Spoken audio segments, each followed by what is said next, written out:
mo pàdánù 10 million naira sínú okòwò Cbex. Táyé Currency ló sọ bẹ́ẹ̀. Gbajúmọ̀ olórin Fuji Táyé Adébísí, ẹni tí ọ̀pọ̀ mọ̀ sí Táyé Currency, ó mà ti ṣàlàyé pé òun pẹ̀lú àwọn èèyàn wọn máa pàdánù owó sọ́wọ́ iléeṣẹ́ sógúndogójì Cbex. Currency ní mílíọ̀nù 10 náírà ń lòun máa pàdánù sọ́wọ́ Cbex o. Nínú fọ́nrán kan tó máa jáde sórí ayélujára ní Currency ó mà ló mà ti kéde yìí lásìkò tó ń ṣeré orin lọ́wọ́ o.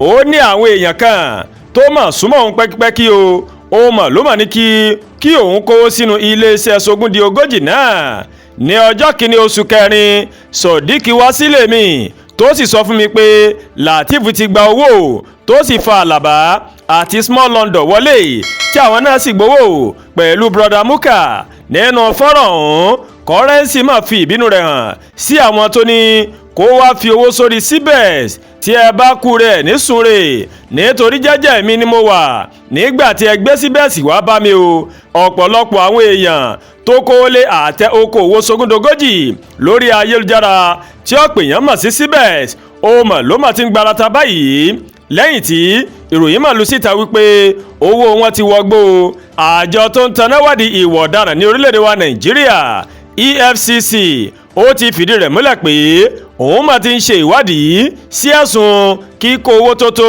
tírílíọ̀nù kan àti bílíọ̀nù lọ́nà 300 náírà láti kó jẹ o láti pàṣẹ ètò ìdókòwò orí ayélujára Cbex. Gẹ́gẹ́ bí ohun tí a rí kà, iléeṣẹ́ Cbex ó ní wọ́n dá sílẹ̀ o ní ọdún 2022, èyí wọn ọdún mẹ́ta sẹ́yìn. Cryptocurrency ó ní wọ́n ní àwọn máa ń ṣe tí wọ́n sì sọ owó àwọn èèyàn di ìlọ́po méjì. Ṣùgbọ́n ní ọ̀sẹ̀ tó kọjá Cbex kò mọ̀ jẹ́ kí àwọn èèyàn gba owó wọn síta tí ariwo sì sọ o. Kété tí iléeṣẹ́ Cbex tó mọ̀ kó owó àwọn èèyàn ó ní àwọn ọ̀dọ́ kan ó ní wọ́n mọ̀ ya wọ ọ́fíìsì wọn nílùú Ìbàdàn tí wọ́n sì bẹ̀rẹ̀ sí ní kó gbogbo ẹrù wọn lọ.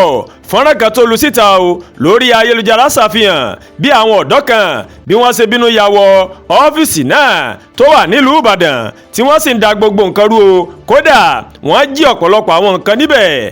Bákan náà ní àná òde yìí òun ní iléeṣẹ́ Cbex òun ló kó gbá wọlé o tí wọ́n sì tún sọ fún oníbàárà pé ẹni tó bá ní àpapọ̀ owó tó dín ní $1000 kó san owó $100 tí àwọn tó ní àpapọ̀ owó tó lé ní $1000 kí wọ́n lọ san owó tó jẹ́ $200.